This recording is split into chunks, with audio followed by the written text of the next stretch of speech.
नमस्कार दोस्तों, स्वागत है आप सभी का मेरे साथ अनलर्निंग पाठशाला के यूट्यूब चैनल पर।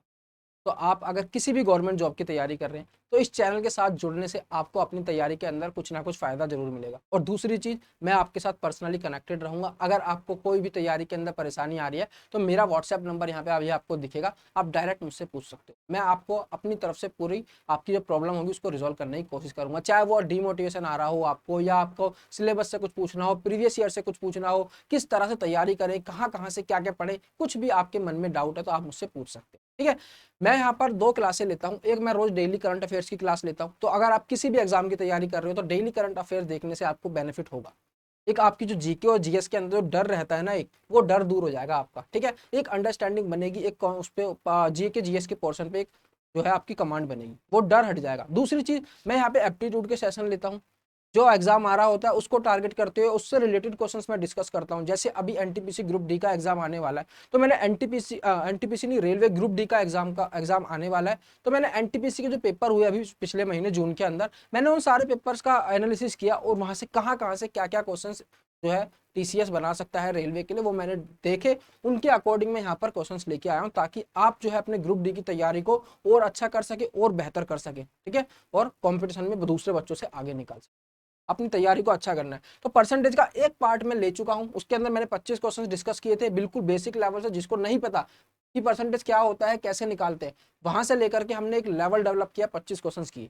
अब हम और 25 क्वेश्चंस करेंगे, और ये 50 क्वेश्चंस आप कर लेते हो तो ग्रुप डी के एग्जाम के अंदर इससे बाहर कुछ नहीं आना। बस ज्यादा से ज्यादा क्या है कि उसका थोड़ा डेटा चेंज कर देगा, वैल्यूज इधर उधर कर देगा। ठीक है, मैंगो की जगह बनाना बोल देगा, इस तरह की चीजें होंगी, पर लेवल यही रहेगा, इससे बाहर नहीं जाएगा। तो आपको इन्हीं क्वेश्चंस की प्रैक्टिस करनी है अच्छे से। एक एक क्वेश्चन को अच्छे से समझना है, कैसे अप्रोच कर रहा हूं मैं उन क्वेश्चंस को, वो अप्रोच देखनी है, और वीडियो को पूरा देखना है। ठीक है, अगर आपको वीडियो अच्छी लगे, आपको लगे कि कंटेंट में दम है, कंटेंट अच्छा है और इससे हमें कुछ ना कुछ हेल्प मिल रही है, तो वीडियो को लाइक जरूर करना है, चैनल को सब्सक्राइब करना है, और अपने उन दोस्तों के साथ वीडियो को शेयर करना है जो तैयारी कर रहे हैं, तैयारी के फेज में है। ठीक है, मैं अपनी तरफ से पूरी कोशिश करूंगा कि आपको अच्छे से अच्छा कंटेंट प्रोवाइड करा सकूं और आपका एग्जाम इस बार निकल जाए। ठीक है, तो पार्ट 2 देखेंगे आज। पार्ट 1 ऑलरेडी अपलोडेड है चैनल पर, उसके डिस्क्रिप्शन बॉक्स में मैं उसका आपको लिंक भी दे दूंगा। चलो, ये मेरा नंबर जो मैंने आपको बताया अभी, कि आप कुछ भी मुझसे पूछना चाहते हैं तो आप मेरे को व्हाट्सअप कर दें, या मेरे से इंस्टाग्राम पे आप जुड़ के इंस्टाग्राम पे मैसेज कर दें। रोज शाम को एक एप्टीट्यूड का सेशन होता है, ये कभी कभी मिस भी हो जाता है, इसका रेगुलर नहीं रहता, पर मैं कोशिश करता हूँ कि आपको प्रोवाइड करूँ रोज, क्योंकि दोनों सेशन का कंटेंट भी मुझे बनाना होता है, पढ़ना भी होता है, बहुत सारी चीजें होती हैं, कभी कभी मिस हो जाता है। लेकिन ये वाला सेशन जो है ये रोज होता है, करंट अफेयर का, रोज सुबह 6 बजे आपको इसके साथ जुड़ना है। ठीक है, और इसके करंट अफेयर्स के साथ साथ स्टैटिक पार्ट जो पार्ट होता है उसको भी मैं कवर करते हुए चलता हूँ, उसमें भी आपको बहुत ज़्यादा हेल्प होगी।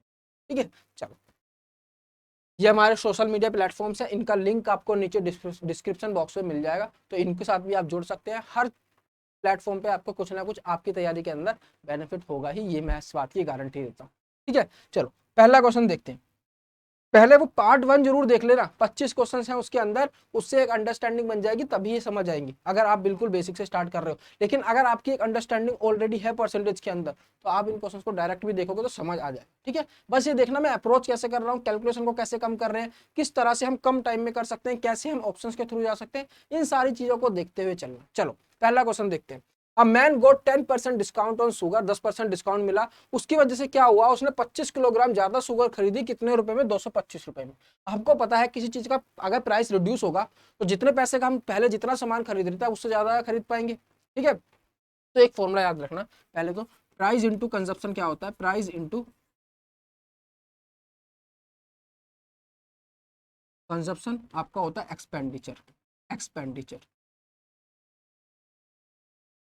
ठीक है, अगर ये कांस्टेंट है ना, एक्सपेंडिचर अगर हमारा कांस्टेंट है, तो जिस रेशो में प्राइस घट रहा होता है उस रेशो में कंजप्शन बढ़ रहा होता है, या जिस रेशो में प्राइस बढ़ रहा होता है उस रेशो में कंजप्शन घट रहा होता है। ठीक है, अगर मान लो प्राइस 10 था, 9 हो गया, ठीक है, तो कंजप्शन क्या होगा, पहले 9 रहा होगा अब 10 हो जाएगा। तो सेम रेशो में ये चलते हैं अगर ये एक्सपेंडिचर कांस्टेंट है। समझ आया? चलो देखते हैं, अब इस क्वेश्चन को देखते हैं, इस फॉर्मूले को याद रखना। उन्होंने क्या बोला, 10% डिस्काउंट मिला है, तो अगर मैं शुगर के प्राइस को 10 रुपए मान लूं, तो उसका 10% डिस्काउंट मतलब 1 रुपए का डिस्काउंट मिला, अब उसका प्राइस कितना हो गया, 9 रुपए हो गया। बिल्कुल हो गया सर, समझ आया? चलो ये बात हो गई किसकी, प्राइस की।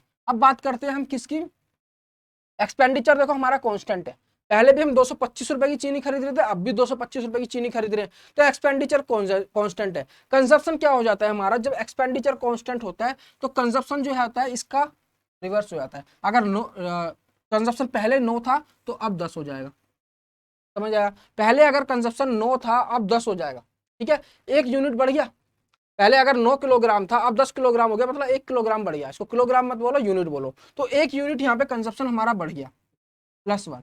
और अगर टोटल हम देखें हमारा कितने किलोग्राम हमने एक्स्ट्रा चीनी खरीदी है, कितने किलोग्राम हमारा कंजप्शन बढ़ा है, 25 किलोग्राम, तो हम ये कह सकते हैं कि 1 यूनिट जो है हमारी, ये 1 यूनिट कितने के बराबर है, 25 किलोग्राम के बराबर है, कह सकते हैं, ठीक है। तो 1 यूनिट 25 किलोग्राम के बराबर आ गई। अब यहाँ पे देखो तो 9, हमारी पहले कंजप्शन कितनी थी, 9 थी, 9 यूनिट थी, 1 यूनिट 25 किलोग्राम है, तो टोटल हम पहले कितनी कंजप्शन थी हमारी 225, 25 × 9 225, ठीक है। और अब हमारी 10 हो गई है, 10 यूनिट हो गई है, किलोग्राम की बात नहीं कर रहा हूं मैं, यूनिट की बात कर रहा हूं। पहले 9 यूनिट हम कंजप्शन थी, अब 10 यूनिट हो गई है, 1 यूनिट 25 किलोग्राम के बराबर है, तो अब हमारी टोटल जो कंजप्शन है कितने किलोग्राम चीनी की हो गई, 10 × 25 250 किलोग्राम, 250 किलोग्राम। आई होप यहां तक अच्छे से क्लियर होगा, अगर नहीं क्लियर हुआ है दोबारा से इसको देखो या मुझे कमेंट करके बताना नीचे। अब देखो पहले 225 किलोग्राम थी, अब 250 किलोग्राम है, लेकिन प्राइस तो सेम है, प्राइस तो हम मतलब रुपीस तो सेम है, प्राइस नहीं रुपीस सेम है हमारे पास, मतलब जितना हमारा एक्सपेंडिचर था पहले भी 225 रुपए का था, अब भी 225 रुपए का है, पहले भी हम 225 रुपए लेके चीनी खरीदने जा रहे थे, अब भी 225 रुपए की चीनी खरीदने जा रहे हैं। अब पहले जब 225 की चीनी खरीद रहे थे तो 225 किलो ही मिल रही थी हमको, तो 1 किलो कितने की पड़ गई, अगर 225 किलो चीनी 225 रुपए की है तो 1 किलो चीनी कितने की हो गई आपकी, 1 रुपए की हो गई, 1 रुपए की हो गई, समझ आया। हाँ, 1 रुपए की हो गई। अब बात करते हैं कि जो नई जो अब इसको देखो, जब प्राइस रिड्यूस हुआ तो हमारा कंजप्शन बढ़ गया, हमें 250 किलोग्राम मिल रही है, आप कितने में, 225 रुपए में ही, 225 रुपए में ही हमको क्या मिल रही है, 250 केजी मिल रही है। तो अगर देखो इसका निकाल लो, 225 रुपए में हमको 250 केजी मिल रही है, 250 केजी, तो 1 केजी का प्राइस कितना हो गया, 1 केजी क्या हो जाएगा, इससे डिवाइड कर देंगे ना हम, 225 को डिवाइड कर देंगे किससे, 250 से, और आप इसको सोल्व करोगे 10 9, तो ये आ गया 0.9, मतलब कि 90 पैसे, 90 पैसे, 1 रुपए में 100 पैसे होते हैं, तो 0.9 मतलब 90 पैसे। तो पहले उसका प्राइस रहा था 1 रुपए, नहीं क्या निकालना है हमें, डिस्काउंटेड प्राइस ऑफ शुगर, तो डिस्काउंटेड प्राइस क्या होगा शुगर का, 90 पैसे हो गया, पहले कितना था, 1 रुपए था, समझ आया, पहले उसका 90 पैसे था डिस्काउंटेड प्राइस, अब मतलब पहले 1 रुपए था, अब घट के 10% घट के 90 पैसे हो गया, 90 पैसे हो गया, तो आपका आंसर कितना हो जाएगा यहाँ पे, 90 और ₹1, समझ आया ना, पहले 1 रुपए की चीनी थी 1 किलो, अब 90 पैसे की है 1 किलो, तो इसकी वजह से क्या हुआ, प्राइस घटने से उसका कंजप्शन बढ़ गया। आगे देखते हैं दूसरा question, Vikas spend 80% of his salary, 80% अपनी सैलरी का विकास ने स्पेंड किया, सैलरी अगर उसकी 25% से बढ़ा देते हैं तो उसका एक्सपेंडिचर बढ़ जाता है 15%, तो हमें बताना है उसकी सेविंग के अंदर कितना इंक्रीज होगा, ठीक है। देखो 80% हमने विकास की सैलरी को मान लेते हैं 100, देखो 100 मानने से जो है क्वेश्चन बहुत ईजी हो जाते हैं।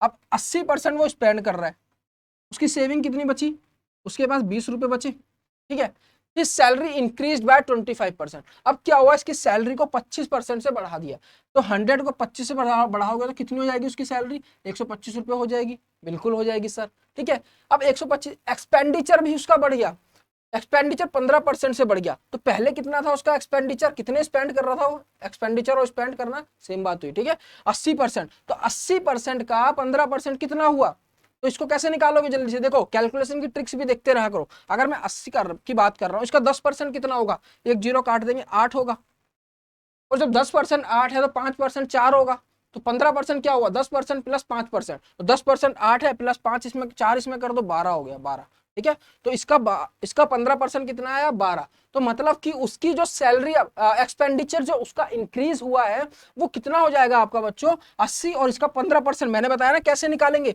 इसका 10% हुआ 8, और 10% 8 है तो 5% कितना हुआ 4, तो 8 और 4 12, तो ये हो गया 15%, ठीक है। तो 80 और 12 कितना हो गया, 92, ये हमारा क्या हो गया, एक्सपेंडिचर का इंक्रीज हो गया, ये हमारा सैलरी का इंक्रीज हो गया। तो अब उसने पूछा है कि परसेंटेज इंक्रीज सेविंग, तो जो सेविंग है सेविंग, ठीक है, इसके अंदर कितना इंक्रीज होगा, यहाँ पर कितना आएगा हमारे पास इंक्रीज होगा। तो सिंपल सी बात है, 125 रुपए है आप सैलरी, ठीक है, उसमें से 92 माइनस कर दो, सेविंग ही तो बचेगी। तो 125 में से 92 अगर जाएंगे तो ये कितना हो जाएगा, 8 यहाँ से बचे, 25 यहाँ से बचे, 33 हो जाएगा, 33 हो जाएगा। ठीक है बच्चों, 1 मिनट में जरा एसी ऑन कर लेता हूँ, ठीक है।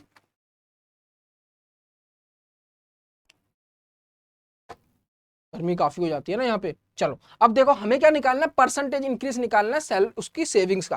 पहले कितनी थी सेविंग उसकी, पहले उसकी 20 थी सेविंग, अब हो गया 33। तो कितने का इंक्रीज हुआ, 33 में से 20 गया, 13 का इंक्रीज हुआ। किसकी रिस्पेक्ट में निकालेंगे, 20 की रिस्पेक्ट में निकालेंगे। इंटू 100 कर दो परसेंटेज में चेंज करने के लिए, ये कैंसिल हुआ 5 पे, 13 इंटू 5 कितना आ गया आपका 65% आपका यहाँ पर आ गया। ठीक है, ये 15% यहाँ पे निकालने मतलब जाना, जैसे आपको बताया ना मैंने, जब भी 10% निकालते हो तो पीछे से एक जीरो हटा दिया करो, 10% हो जाता है।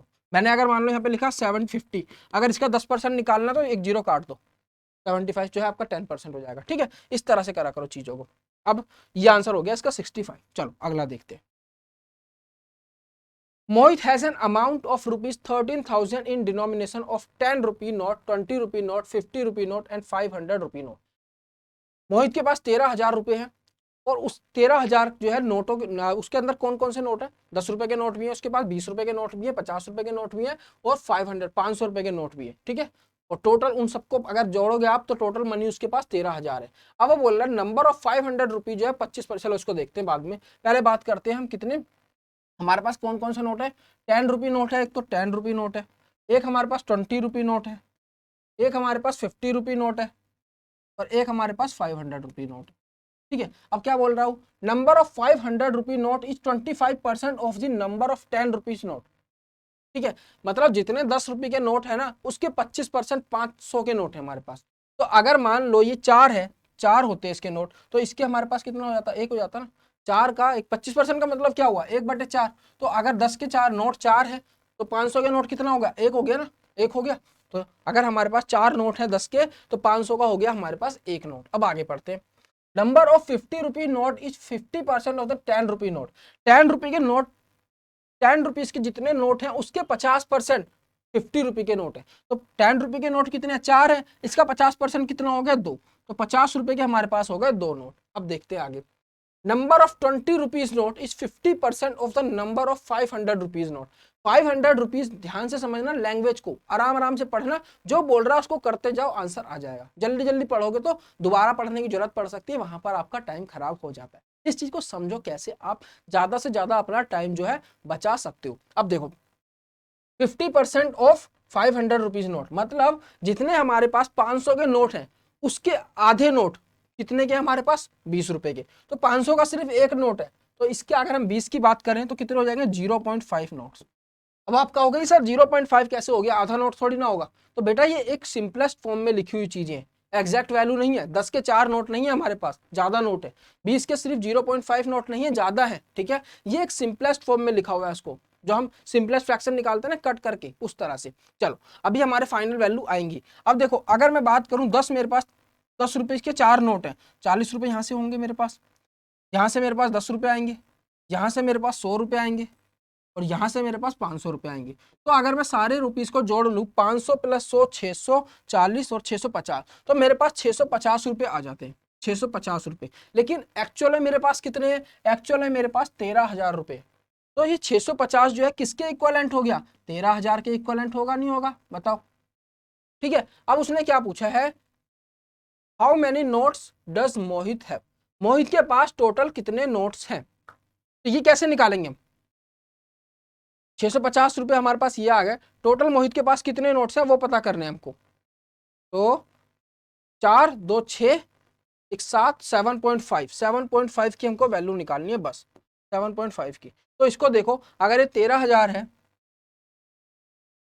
65 है, 0, ये गया आपका 5 पे 20 इंटू में 7.5, 7.5, तो देखो कितना आएगा आपका, 20 इंटू 7 140, और ये 5 150 आपका यहाँ पर क्या आ जाएगा, इसका आंसर आ जाएगा 150। समझ आया कैसे हुआ। टोटल नोट्स कितने हैं देखो ना, 4 2 6 1 7 और 7.5।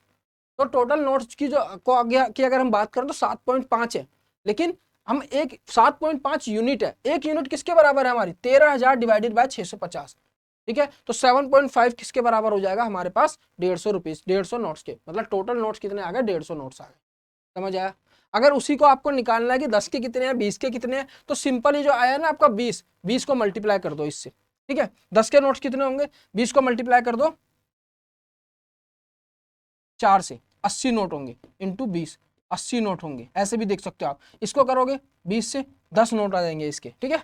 इसको करोगे 20 से 40 नोट इसके आ जाएंगे आपके पास, 40 नोट, और इसको करोगे 20 से 20 नोट इसके आ जाएंगे आपके पास।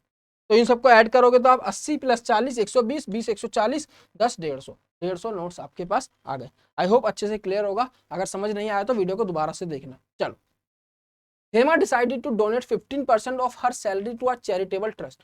हेमा नाम की एक लड़की है, उसने क्या किया, चैरिटेबल ट्रस्ट के अंदर 15% जो उसकी सैलरी है उसका 15% उसने डोनेट करने के लिए कहा। लेकिन बाद में क्या हुआ कि जिस दिन डोनेशन करनी थी उसने उस 15%, मतलब जितना वो करने वाली थी उसका 125% डोनेट किया, 15% नहीं किया, जितना वो करने वाली थी 15% अपनी सैलरी का उसका भी 125% किया। और उसकी वैल्यू कितनी हो गई, मतलब जो उसने आगे अभी तो अपने परसेंटेज में बात करी कि 15% का 125% उसने डोनेट किया, पैसे कितने दिए वो भी उसने दे रखा है, इतने पैसे दिए। तो इसका मतलब क्या हुआ, जो भी उसकी सैलरी रही होगी, मान लो एक्स उसकी सैलरी है, उसका 15% अगर हम देखें, उसका 125% हम देखें, तो इतने पैसे उसने डोनेट किए, इतने पैसे, और ये हमको दे रखा है 4500 के बराबर, 4500 के बराबर। तो हम यहाँ से उसकी सैलरी निकाल सकते हैं, एक्स की value, find the Hema salary, Hema salary यही तो हो जाएगी, ठीक है। तो इसको कैंसिल कर दो आप, 25 से कैंसिल करते हैं इसको, रुको, इसको गया 3 पे, ये गया 20 पे, ये गया 5 पे, ये गया 20 पे, 5 से इसको कैंसिल कर दो आप, ये गया 900 पे, और 3 से कैंसिल कर दो आप इसको 300 पे। तो आपका आ जाएगा 3 2 6, 6 2 12, 12 है ऑप्शन में, नहीं कुछ गलती हो गई, 2 2 4, नहीं नहीं नहीं, 15% का 125%, ठीक है, 4500 के बराबर हो गया, 3/20, ये हो गया आपका 5/4, यहाँ पे 4 आएगा ना यार, 5/4, ठीक है। तो ये हो गया, दोबारा से देख लेते हैं एक बार, हमारे पास 15/100 इंटू में 125 तो ये किसके बराबर है 4500 के बराबर, 4500, ये गया 3 पे, ये गया 20 पे, ये गया 5 पे, 25 से, ये गया 4 पे। अब देख लो 5 3 जा 15, 15 से चला गया कितने पे 300 पे, 300, अब 4 2 जा 8, 8 3 जा 24, और 3 0, तो 24,000 आपका आंसर आ जाएगा, 24,000। तो हेमा की सैलरी कितनी है, हेमा की सैलरी बच्चों 24,000, ठीक है, समझ आया।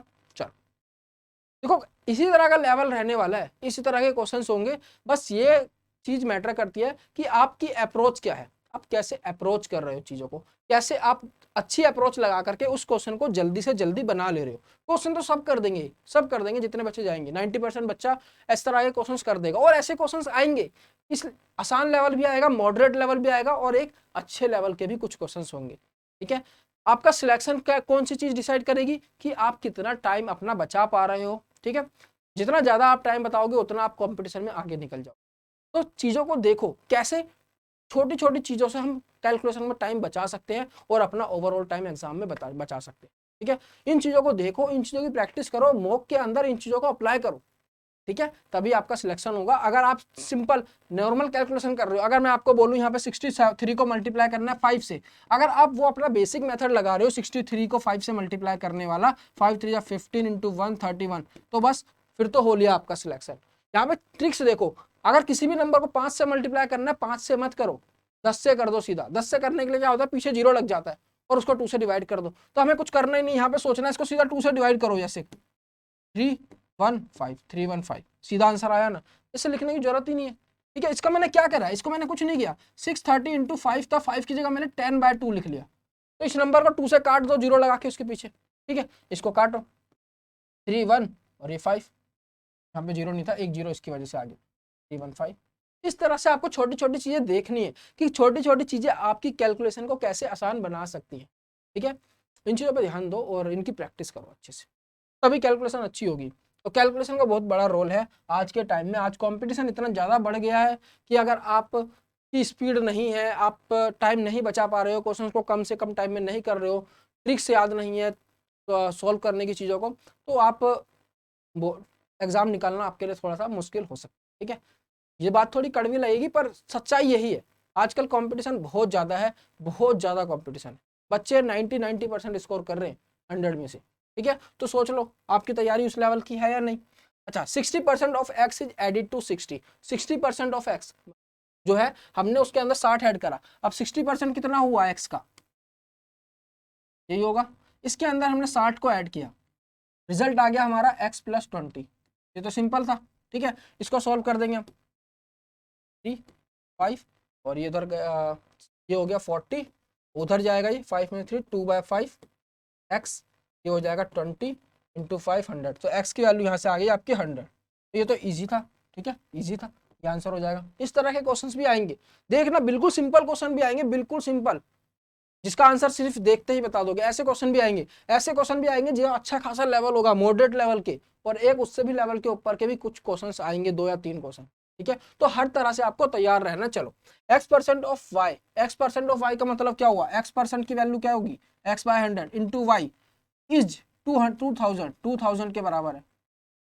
y% of z, y% of z, y% of z इसके बराबर है 4000 के बराबर। तो उसने बोला एक्स और जेड का रिलेशन निकालो, तो निकाल लेते हैं। एक्स और जेड का रिलेशन निकालेंगे तो क्या करो, इसको 2 से मल्टीप्लाई कर दो, 2 से मल्टीप्लाई कर दोगे इसको तो ये हो जाएगा 4000। तो ये अब ये चीज और ये चीज बराबर हो गई, क्योंकि 4000 के बराबर है। तो ये हमारा आ गया 2xy/100 इक्वल्स टू yz/100। यहाँ से 100 से 100 कैंसिल, y से y कैंसिल, तो 2x बराबर आ गया आपका किसके, z के बराबर आ गया, z के बराबर। आंसर में है कोई, ये रहा देखो, नहीं ये नहीं है, ये हो गया z इक्वल्स टू 2x, ये आपका आंसर हो जाएगा। समझ आया। ठीक है, इसी तरह से करने हैं क्वेश्चन, बहुत इजी होते हैं, बस लैंग्वेज को ठीक से पढ़ना, क्वेश्चन को पढ़ना बहुत जरूरी है, लैंग्वेज का ही सारा खेल है। देखो इस तरह के क्वेश्चन आएंगे ना, तो लैंग्वेज में ही आप कंफ्यूज हो जाओगे, लैंग्वेज में कंफ्यूज नहीं होना है, आराम आराम से पढ़ना है, एक एक चीज को समझना है, उसको नोट डाउन करते रहना है। ठीक है, ऐसा ना हो कि आपको क्वेश्चन ही 3-3 4-4 बार पढ़ना पड़ रहा है समझने के लिए, वो चीज नहीं होनी चाहिए। जितनी देर में क्वेश्चन सोल्व हो सकता है उतनी देर में अगर आप उसको पढ़ रहे हो तो फिर कहाँ होगा बताओ, नहीं होगा ना। चलो, A population of a city B is 300% more than that of city A। मतलब ए की जो भी पॉपुलेशन रही होगी उससे 300% ज्यादा किसकी रही है, बी की रही है। तो अगर मैं ए की जो है पॉपुलेशन 100 मान लेता हूँ, 100 एक भी मान सकते हो आप, 1 और 4, मैं 100 मानता हूँ। ठीक है, 100, तो मेरे पास बी की पॉपुलेशन कितनी हो जाएगी, 400 हो जाएगी। 400 कैसे आया, समझ आया, 300%, 300 मत लिख लेना उसको। ठीक है, 300%, 100 का 300%, 300 हो गया, 100 और 300 कितने हो गए, 400 हो गए। ठीक है, तो 400 हो जाएगी उसकी, 300% मोर देन है। ठीक है, इस वजह से 100 ऐड हुए और 300%, 300 400 हो गए। In the next 2 years the population of A increases x% per annum, और बी की जो है डिक्रीज हो गई सेम परसेंटेज से, कुछ नहीं है। इसकी पॉपुलेशन जो है अगले 2 साल तक x% से इंक्रीज हुई पहले साल, फिर दूसरे साल दोबारा x% से इंक्रीज हुई, और सिमिलरली बी की पॉपुलेशन जो है x% से तो हुई लेकिन इंक्रीज नहीं हुई, डिक्रीज हुई। पहले साल x% से डिक्रीज हुई, दूसरे साल भी x% से डिक्रीज हुई। ठीक है, तो सिंपल इसके अंदर अगर हम बेसिक फॉर्मूला लगाएं तो 100, इसकी पॉपुलेशन बड़ी है हमारी, तो 1 + x/100 पहले साल, और दूसरे साल भी पड़ी है तो उसकी पावर 2 लगा देंगे। याद है कंपाउंड इंटरेस्ट का फॉर्मूला, इस तरह से करते हैं ना। मान लो अगर 2 साल का टाइम दिया हुआ है, x% रेट दिया हुआ है, और इनिशियल अमाउंट दिया हुआ है जिसको हमने 100 मान लिया, तो प्रिंसिपल दिया हुआ है, अमाउंट कैसे निकालते हैं, ऐसे निकालते हैं ना, 2 साल के बाद उसको कितना हमें अमाउंट देना है, तो वही चीज तो है। 2 साल के बाद पॉपुलेशन कितनी हो जाएगी, इतनी हो जाएगी। और इसी तरह से अगर हम बात करें बी की, तो ये हो जाएगा 400, 1 - x/100 इसकी पावर 2, होगा नहीं होगा बताओ। ठीक है, अब देखो ये गया 4 पे, अब ये स्क्वायर है, स्क्वायर से स्क्वायर हटाओगे तो ये आ जाएगा आपका 1 + x/100 इक्वल्स टू 2, 1 - x/100 आएगा ऐसे। ठीक है, अब इसको सॉल्व कर दो, कुछ नहीं है, 100 + x इक्वल्स टू 2, 100 - x, 100 से 100 नीचे कैंसिल हो गया, तो ये हो गया 100 + x, 200 - 2x, तो 3x आपका हो गया 100 के बराबर, और x की वैल्यू आ गई आपकी कितनी, 100/3, इसका मतलब 33 1/3 परसेंटेज आ गई आपकी। ठीक है, 33.33 भी लिख सकते हैं। तो ये आपका यहाँ पर आंसर। समझ आया? बहुत आराम से समझा रहा हूँ मैं, उसको एक एक चीज को देखो किस तरह से मैं कर रहा हूँ, आराम आराम से बिल्कुल समझो उस चीज को। ठीक है, मैं कोशिश कर रहा हूँ कि जितना सिंपलेस्ट उसको बना के आपको समझा सकूं और उस कॉन्सेप्ट को बता सकूं, उतना सिंपलेस्ट में बनाने की यहाँ पे कोशिश कर रहा हूँ। पर आपको अच्छे से समझना है और उसके बाद प्रैक्टिस करनी है। हर क्वेश्चन को, 50 क्वेश्चन जो मैं करा रहा हूँ, इसके एक एक क्वेश्चन को अच्छे से समझ लेना है और अच्छे से उसकी प्रैक्टिस कर लेनी है। ठीक है, फिर देखते हैं कैसे सिलेक्शन नहीं होगा, होगा जरूर होगा। चलो, if A is 28% more than B and C is 25% less than the sum of A and B। देखो अच्छा क्वेश्चन है, लैंग्वेज की बात है सारी, लैंग्वेज समझ जाओगे ना तो अपना आप होगा क्वेश्चन, कुछ नहीं है, लैंग्वेज समझो बस। क्या बोला उसने, A जो है 28% B से, मतलब अगर B मेरे पास, मान लो B मेरे पास 100 है तो A उससे 28% ज्यादा है, कितना हो जाएगा, 128 हो जाएगा, नहीं हो जाएगा, हो जाएगा। अब C बोल रहा है, C जो है sum of A plus B, A plus B अगर मैं ले लूं A और B दोनों का सम कितना आ गया, 228, 228, तो इससे 25% लेस है, मतलब इसका 75% है C।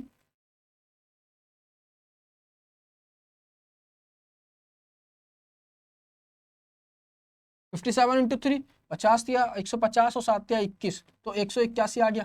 तो यहां से हमें पता चल गया C कितना आ गया हमारे पास, 181 आ गया। C कितना आ गया हमारे पास, 181 आ गया। इजी है। अब क्या पूछा देखो, by what percentage will C be more than A, A से C कितना परसेंटेज ज्यादा है, तो A से ज्यादा है ना C, देखो तो A से कितना ज्यादा है ये देख लो, यहां से आ गया 31 और 32, तो कितने हो गए, 32 32 64 33 63 सॉरी 63 ज्यादा है C, A से 63 ज्यादा है। एक बार ठीक से देख लेता हूँ, गलत हो गया, 31 यहाँ से और ये 22, 31 और 22 आपके होगा 53, 53 आएगा, 53 ज्यादा है। ठीक है, 53। अब हमें परसेंटेज निकालनी है, एक की रिस्पेक्ट में कितना ज्यादा है, मोर निकालना है, तो इससे डिवाइड कर देंगे 128 से, इनटू में 100। अब इसको देख लो किसके आसपास वैल्यू आएगी आपकी, 128, 128 और 203, थ्री के आसपास आएगी। तो यहाँ पे दो ऑप्शन है, ठीक है, एक ये ये दोनों तो गलत हो गए, क्योंकि 128 यहाँ पे देखो, मान लो एक जीरो यहाँ लिख देता हूँ मैं, तो अगर मैं इसको लेता हूँ, अगर मैं 125 लेता, 25 दूनी 250, 250 दूनी 6, 500, 500 और 3 3 3 3, 4 पे भी जा सकता है भाई, 4 पे भी देखते हैं इसको, चलो करते हैं। अब आप ये हो गया 5300, इसको हमें डिवाइड करना है 128 से, 2 से कैंसिल करते हैं, 6 4, ये गया हमारा 2 6 5 0, दोबारा से 2 से कैंसिल करते हैं, 3 2 5, और ये गया हमारा 32 पर, 32 पर। अब किससे जाएगा, 5 3 8, दो नहीं कट रहा, तो अब इसको किसी से काट सकते हैं हम, देखो किसके आसपास कटेगा, 32 से इसको काटते हैं, सीधा डिवाइड करते हैं, 1325 को, 1325 को। कई बार कैलकुलेशन ऐसी हो जाती है कि आपको करनी ही पड़ेगी, ठीक है, वहां पर कोई ट्रिक नहीं लगा पाते हम, उसको आसान नहीं कर पाते। तो 32 को करेंगे हम 30 40, 4 पे जाएगा, ठीक है, 40 पे आपका जाएगा 132। आ रहा है ऐसा ऑप्शन, तो नहीं आ रहा भाई, नहीं नहीं नहीं, 30 30 30 30 120 2 2 2 2 128, 4 पे जाएगा 128, आपका बच गया कितना 4, ऊपर से उतारा 45, तो एक पे गया आपका कितना 32, 32, ठीक है, तो यहाँ पे बच गया आपके पास 13, पॉइंट लगा के 0, ये 4 के 41 पॉइंट समथिंग, नहीं आ रहा भाई आंसर इसका, तो नहीं आ रहा, कुछ गलती कर रहे हैं। देखें दोबारा, अगर बी सिर्फ 128%, ठीक है, 25% कम है sum of A and B, तो ए एंड बी का सम हो गया 228, 228, 228 का हमने लिया 75%, 75%, ये गया 5 पे, बचे 2 6 7 पे, 7 पे 57 इंटू 3, 50 50 50 150, 7 7 7 181, 171 होगा यार, 171 होगा, ये 171 है, ठीक है। कई बार क्या होता है समझाने में ना, हमारी नजर एक ही जगह पे होती है, इतने बोर्ड पे हम इतने क्लोज होते हैं कि एक ही जगह पे नजर होती है, तो चारों तरफ नजर नहीं रहती, तो कुछ गलतियां हो जाती है, ठीक है।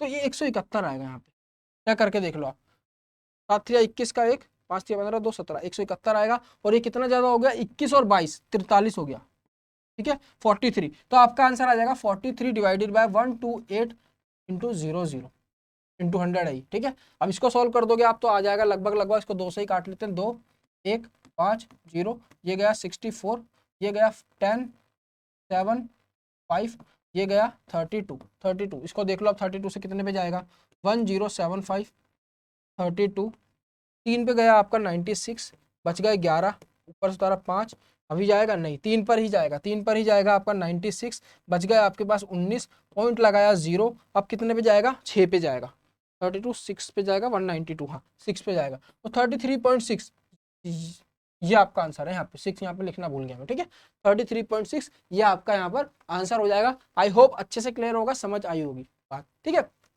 अगर नहीं समझ आ रहा है ना कुछ तो वीडियो को दोबारा देखना है, ठीक है।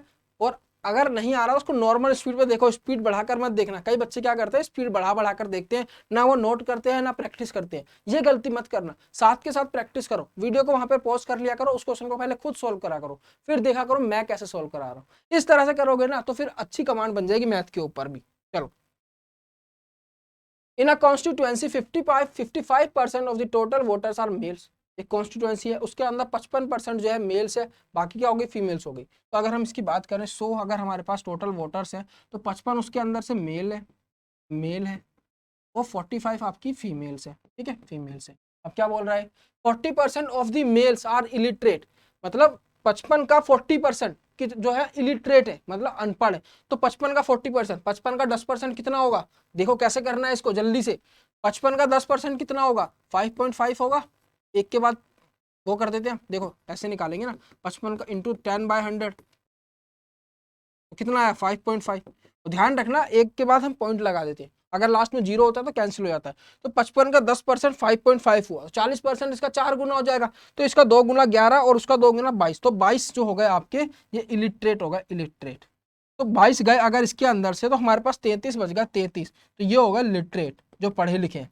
इसी तरह से आप फीमेल की बात करते हैं, 40% फीमेल जो है एजुकेटेड है, एजुकेटेड और लिटरेट एक ही मतलब है। तो 45 का 40%, 45 का 40%, 10% हुआ 4.5, उसका 4 गुना कर दोगे तो 9 9 दूनी 18, तो 18 यहाँ पे आपके लिटरेट हो गए, लिटरेट पढ़े लिखे लोग, और 18 गए 45 में से तो 27, 27 आपके अनपढ़ हो गए। ये लिटरेट होगा, ये इलिटरेट होगा। अब देखो क्या बोल रहा है वो,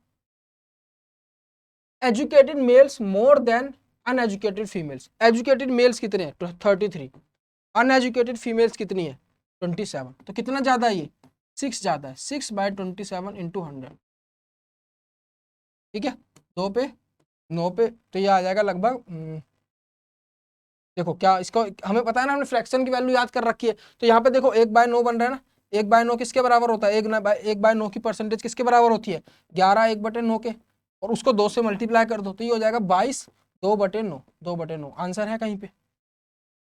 समझ आया मैंने कैसे किया, यहाँ पे देखो कैसे किया, इसको एक बार दोबारा देख लो।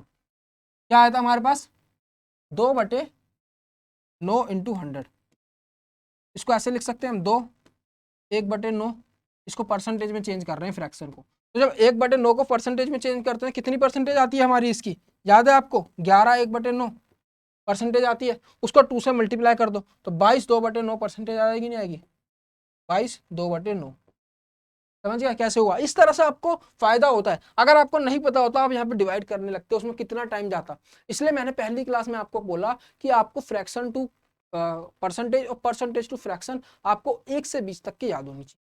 1 से 20 तक की फ्रैक्शन की वैल्यू सारी मुंह पे आपको रटी होनी चाहिए, कि अगर आपको कोई रात को 2 बजे 3 बजे भी उठा के पूछे ना, हाँ भाई कितनी होती है वैल्यू, जल्दी बताओ 1/7 की कितनी वैल्यू होती है, तो आप एकदम से बोलो सर 14.2 होती है, वो 14.28 होती है। 1/9 की कितनी होती है सर, 11 1/9 होती है, ठीक है। 1/6 की कितनी होती है सर, 16 2/3 परसेंटेज होती है। तो इस तरह से आपको याद होनी चाहिए एक फ्रैक्शन की परसेंटेज में वैल्यू, परसेंटेज की फ्रैक्शन में वैल्यू, तो आप जल्दी से कैलकुलेशन कर लोगे। इन छोटी छोटी चीजों से कैलकुलेशन पे इफेक्ट पड़ता है, कैलकुलेशन आपकी तेज होती है, और कैलकुलेशन तेज होना आपको पता ही है कि एग्जाम के अंदर कितना ज्यादा जरूरी है। ठीक है, चलो आगे बढ़ते हैं। 20वां क्वेश्चन, गलत लिख दिया क्या मैंने, 20वें पे कैसे आ गया, कितने यहाँ 9 के बाद ये 10th है, 10th इसके बाद 11th होगा ना, 11th है, ठीक है चलो। In an examination A score 10% more than B score 20% more than C score 32% less than D. ठीक है, देखो क्या करो, सी को ले लो 100, उससे बी 120% ज्यादा है, 20% ज्यादा है, 120 हो जाएगा बी, उससे 10% ज्यादा है ए, तो इसका 10% हुआ 12, तो ए के पास कितने हो गए 132। अब देखो एक चीज में फंस जाएंगे यहाँ पे, 32% लेस देन डी, ठीक है, तो उसमें फंस सकते हैं। सी की वैल्यू 32% लेस देन डी निकालनी पड़ेगी अलग से जाके, ठीक है। अगर हम अलग से मान लो, अगर एक्स है 32% लेस, मतलब कि उसका 68%, 68%, तो ये किसके बराबर है 100 के बराबर है, 100 के। तो आपकी x की वैल्यू कितनी आ गई, मतलब d की वैल्यू कितनी आ गई 68, ये वैल्यू आएगी। ठीक है, कॉम्प्लिकेटेड सा हो रहा है, चलो आगे बढ़ते हैं फिर देखते हैं उसको। If A got 272 marks more than C, find the marks of, देखो डी को यूज ही नहीं करना हमें। कई बार क्या करता है एग्जामिनर, फालतू का डाटा देता है ताकि आपका टाइम खराब कर सके। अब देखो यहाँ पे डी की जरूरत ही नहीं है हमको, हमें ए और सी के बीच में रिलेशन दिया हुआ है, बी निकालना है, डी की जरूरत ही नहीं पड़ेगी। तो सिंपल सी बात है, ए के मार्क्स जो है सी से ज्यादा है कितने, 272। तो मतलब यहाँ पे कितने ज्यादा है, 32 ज्यादा है, 32 सी से। तो 32 किसके बराबर हो गया, 272 के, 272 के। तो एक यूनिट किसके बराबर होगी, एक यूनिट बराबर होगी 272 डिवाइडेड बाय 32। और हमें बी के निकालने हैं, बी के कितने मार्क्स है 120, तो 120 से मल्टीप्लाई कर दो। ठीक है, इसको सॉल्व करोगे आप, कितना आएगा 136, ये गया 16 पे, ये गया 6 8, ये गया 8 पे, और इसको काटो 2 पे, ये गया 30 पे, ये गया 15 पे, 68 इंटू 15। ठीक है, इसको करोगे तो कितना आएगा 680, और ये इसका आधा 340, 0 2 9 1020 आपका आंसर हो जाएगा ये वाला। समझ गए, इसको कैसे सॉल्व करोगे, 68 इंटू 15, 68 इंटू 15, दो तरीके बताता हूँ इसके। ठीक है, ये छोटी छोटी चीजें याद रखना कैलकुलेशन के लिए। 68 इंटू 15 जल्दी से कैसे मल्टीप्लाई करोगे, या तो इसको 2 से डिवाइड करके 32 लिख लो, और इसको मल्टीप्लाई करके 30 लिख लो, एक ही बात है। 2 से मल्टीप्लाई, इसको मल्टीप्लाई करोगे 30 हो जाएगा, इसको डिवाइड करोगे, इसको जल्दी कर सकते हो। 32 दिया, 32 19 64 और दिया 30 30 96, 960 हो जाएगा। ठीक है, 6 हाँ 960 हो जाएगा, जल्दी से कर पाओगे। ठीक है, और या फिर आप इसको किस तरह से कर सकते हो, 960 कैसे आएगा भाई, 34 आएगा ना यहाँ पे। हाँ, अभी तो कहूँ आंसर कैसे चेंज हो गया। और दूसरा तरीका है, आप क्या करो, इसको 10 से करोगे तो 680 आएगा। इसको क्या लिख सकते हो, मन के अंदर करना ही, 10 से करोगे 680 आएगा, 5 से करोगे इसका आधा आ जाएगा, तो इसका आधा यहीं पे कर दो, 340 ऐड कर दो दोनों को। यही करा है मैंने, समझ आया, अच्छा है ना कॉन्सेप्ट, इजी है। चलो आगे बढ़ते हैं। A marketing agent gets a commission of 2% on the first sale of 2 lakh in a month, 1.5% of the sale the next 2 lakh, 1% on the balance amount. If the agent, देखो क्या है इसके अंदर, कुछ नहीं है, एक एजेंट है, उसने इतने रुपए की सेल करी है। अब शुरू के 2 लाख रुपए पे उसको कितने परसेंट का उसको कमीशन मिल रहा है, 2% का, शुरू के 2 लाख पे। उसके अगले 2 लाख रुपए पे उसको कितने का मिल रहा है, 1% का। उसके बाद जो पैसे बच जाएंगे ना, उस पे उसको मिलेगा कितने परसेंट का इंटरेस्ट। देखो बाद के 2 लाख पे इतना मिल रहा है, और जो बच जाएंगे उस पे 1% मिलेगा। ठीक है, तो सिंपल सी बात है, शुरू के 2 लाख, इसमें इसको देखो 5 लाख तक जा रहे हैं, शुरू के 2 लाख पे 2% मिला, तो 2 लाख का 2% कितना हुआ, 1 लाख का 2% कितना होगा, 2000 रुपए। 2 लाख का 2% कितना हो जाएगा, 2000 रुपए, है ना। 2 लाख का 2% निकालोगे आप, 4000 रुपये होगा, निकाल भी सकते हो। ठीक है, हाँ ठीक तो है। 1 लाख का 2% 2000, 2 लाख के 2% कितने हो गए, 4000 रुपये हो गए। या फिर आप निकाल के देख लो, 2 लाख इंटू 2/100, 0 से 0 कैंसिल, 0 से 0 कैंसिल, 2 इंटू तो 4000 रुपये। ठीक है, अगले 2 लाख पे उसको 1.5% का मिल रहा है। ठीक है, अगले 2 लाख पे 1.5% मिल रहा है। अगर 1% मिलता तो 2000 होते, 0.5% मिलता तो 1000 होते, तो टोटल 1.5% कितना उसको मिल गया, 3000 रुपये मिल गए अगले 2 लाख पे। समझ आया ना।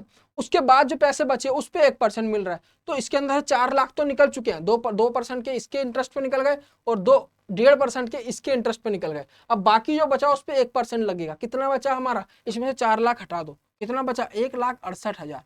इस पे 1% मिल रहा है, इस पे 1% मिल रहा है, कितना हो गया 1% इसका, 1680। तो इसमें 1680 और ऐड कर दो, तो आपका आंसर कितना आ जाएगा, टोटल उसका कमीशन कितना निकल गया, 4 3 7 1 8, 8680। ऑप्शन है, बिल्कुल है sir, 8680।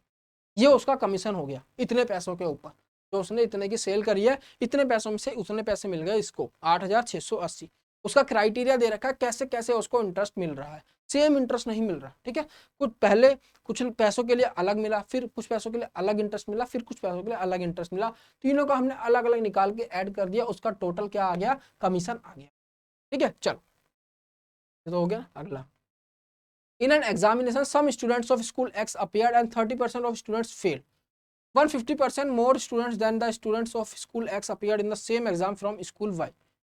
if 80% of the total students, देखो क्या करते हैं, in some student of school appeared and 30%, 30% student fail हो जाते हैं। एक्स स्कूल है, उसके अंदर से कुछ स्टूडेंट्स आए, उसके अंदर 30% फेल हो गए, 70% पास हो गए, तो हम 100 ही मान लेते हैं ना कि 100 बच्चे थे, 30% फेल हो गए और 70 बच्चे जो है पास हो गए। ये फेल हो गए, ये पास हो गए। अब वो बोल रहा है दूसरा स्कूल है वाई, उसके अंदर एक्स के 150% बच्चे ज्यादा है। दूसरे स्कूल के अंदर जितने एक्स के अंदर बच्चे थे उससे 150% बच्चे ज्यादा है, तो कितना हो जाएगा वाई के अंदर, अगर इसके अंदर 100 है तो वाई के अंदर टोटल बच्चे कितने हो जाएंगे, 250 हो जाएंगे। 250, 150% ज्यादा है, तो 150 और ज्यादा प्लस 100, 250 हो गए। अब बोल रहा है कि वो 80% जो टोटल स्टूडेंट्स है, टोटल स्टूडेंट्स कितने हुए, 100 इसके और 250 इसके, 350 जो है टोटल स्टूडेंट्स हो गए। 80% इसके बच्चे जो है पास हो गए, मतलब टोटल स्टूडेंट्स के जो 80% बच्चे हैं वो पास हो गए। तो कितने बच्चे पास हुए हमारे पास, 35 इंटू 8, 70 दूनी 140, 280 बच्चे पास हो गए, 280 बच्चे, ठीक है। 280 बच्चे टोटल पास हुए एक्स और वाई दोनों के मिला के, ठीक है। तो y के कितने पास हुए होंगे, अगर टोटल 280 पास हैं, 70 पास हुए हैं x के अंदर, तो y में कितने पास हुए होंगे, 210 पास हुए होंगे, 210 पास।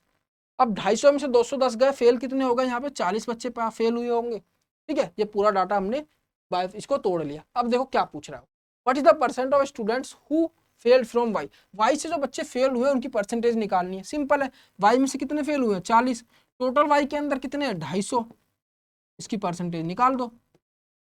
2 पे 5 पे 50 से काटा मैंने, ये गया 8 पे, 8 दूनी 16%, 16% ऑप्शन है, बिल्कुल है, ये रहा 16%, ठीक है। इनके पीछे मैंने परसेंटेज के साइन नहीं लगा रखे, ठीक है, इन सबके पीछे परसेंटेज के साइन है क्योंकि हम परसेंटेज में निकाल रहे हैं। तो हमारा आंसर कितना आ गया, 16%। आई होप समझ आया होगा। लैंग्वेज की बात है, बस देखो 3 लाइन लिखी हुई है, देख के डर जा लग जाता है, कई बार बच्चे डर जाते हैं कि इतना बड़ा क्वेश्चन है हमसे नहीं बनेगा, और वो आगे बढ़ जाते हैं। एक बार उसको पढ़ के तो देखो, उसको पढ़ के तो मैंने आपको समझाया, तो मुझे थोड़ा टाइम लगा। जब आप इसको सॉल्व करोगे ना तो आपको मुश्किल से 15 से 20 सेकंड लगेंगे, ज्यादा से ज्यादा 30 सेकंड लग सकते हैं, उससे ज्यादा नहीं लगेंगे। पढ़ने के बाद का टाइम बता रहा हूँ मैं, 30 सेकंड पढ़ने के मान लो और 15-20 सेकंड सॉल्व करने के मान लो, 40 से 50 सेकंड के अंदर एक क्वेश्चन आराम से बनाया जा सकता है, ठीक है। तो डरना नहीं है किसी भी क्वेश्चन से, एक बार उसको अटेम्प्ट करने की कोशिश करो। अगर आपको कुछ लॉजिक एक बार पढ़ने से ना समझ आए तब उसको आगे बढ़ जाओ। और एग्जाम के देखो, एग्जाम में क्या करना होता है, आपने क्वेश्चन पेपर स्टार्ट किया सॉल्व करना, आपसे पहला क्वेश्चन नहीं हुआ, दूसरा क्वेश्चन नहीं हुआ, तो वहीं पे आप डीमोटिवेट हो जाते हैं बच्चे, ठीक है। और वो उन्हीं में लगे रहते हैं, मतलब ऐसा नहीं करना है आपको कि पहला क्वेश्चन नहीं हो रहा तो आप उसी में लगे रहो होएगा कि ये तो यार मुझको आता है, हो क्यों नहीं रहा। कई बार ऐसा होता है बिल्कुल आसान क्वेश्चन जो हमें अच्छे से आता है, जिसकी हमने कई बार प्रैक्टिस करी होती है, वो भी जब हम पहला क्वेश्चन उठाते हैं ना और वो नहीं हो रहा होता कई बार सॉल्व, कि उस टाइम हम बिल्कुल अपना फ्लो हमारा बना नहीं होता, हम जस्ट स्टार्ट कर रहे होते हैं, दिमाग अपने फ्लो में आया नहीं होता, तो कई बार बिल्कुल आसान क्वेश्चन भी नहीं बनता। तो जब आपको ऐसा लगे ना नहीं बन रहा, आसान है, छोड़ दो उसको उस टाइम के लिए, अपना फर्स्ट को के अंदर वो क्वेश्चन चूज करो जल्दी जल्दी जो आपसे जल्दी से बन रहे हैं एक बार में ही, तो उसको करते जाओ। किसी भी क्वेश्चन पर रुको मत, बिल्कुल भी टाइम वेस्ट मत करो, नहीं हो रहा नहीं हो रहा छोड़ दो, ठीक है। एक बार पेपर के अंदर जो क्वेश्चन बन रहा है उसको बनाते चले जाओ, जो नहीं बन रहा थोड़ा सा भी डाउट आ रहा है छोड़ दो, जो बाद में टाइम बचेगा बचेगा क्योंकि आप जल्दी जल्दी अटेम्प्ट कर रहे हो, बहुत सारा टाइम बचेगा, तो दोबारा अटेम्प्ट करने लगोगे ना तो यकीन मानो जो क्वेश्चन आपसे पहले नहीं हो रहा था वो क्वेश्चन भी बनने लग जाएंगे।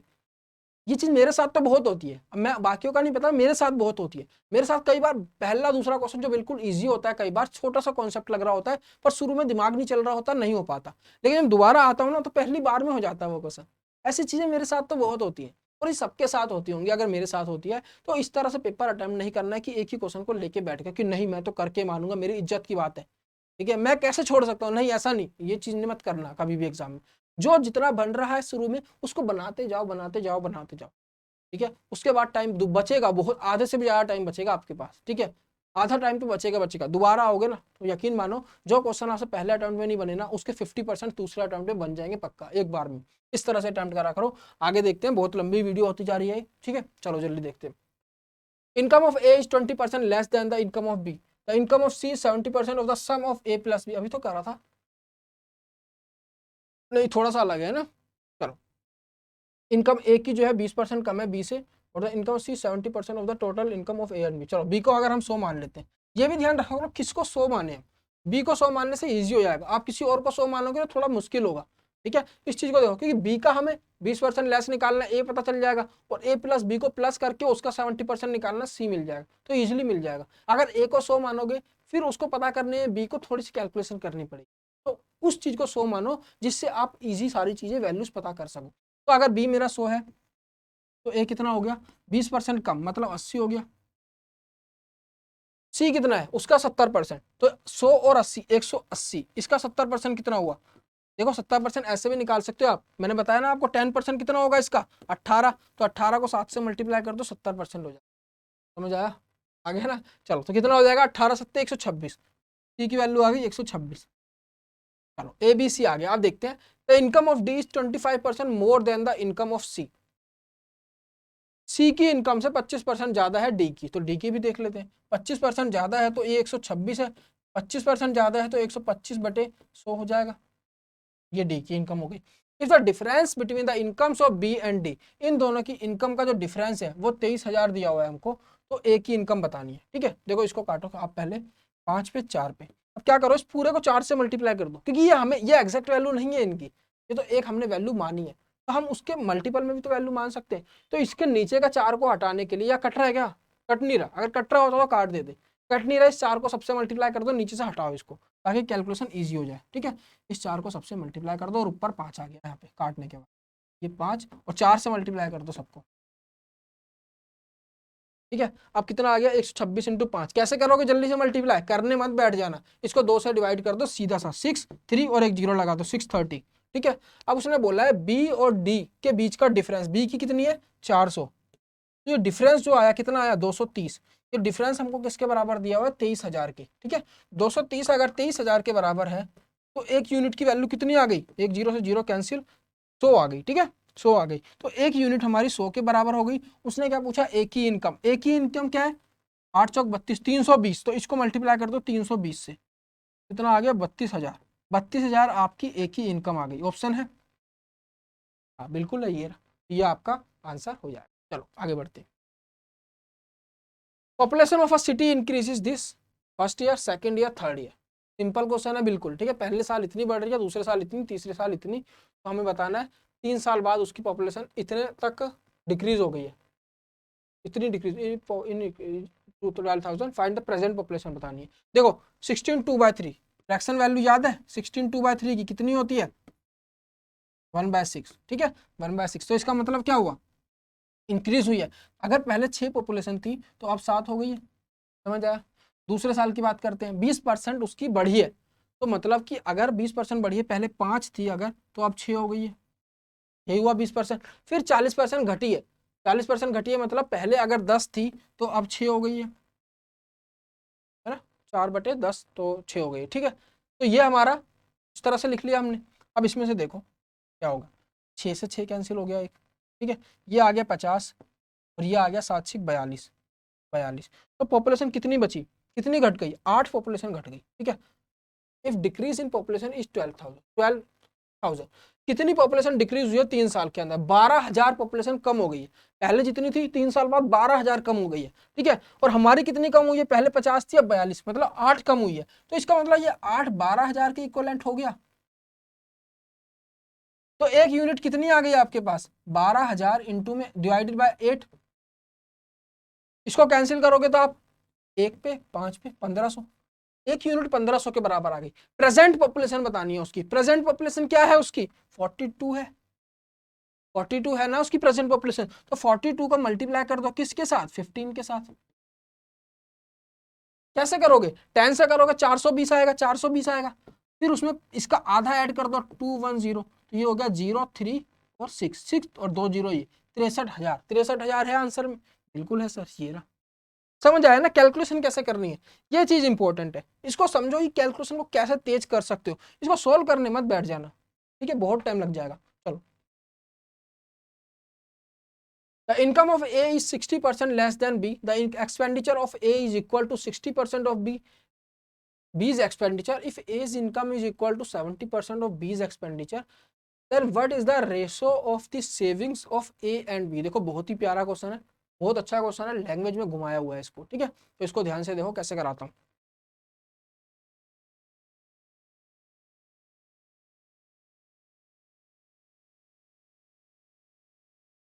क्या बोल रहा है क्वेश्चन, देखो the income of A is 60% less than B.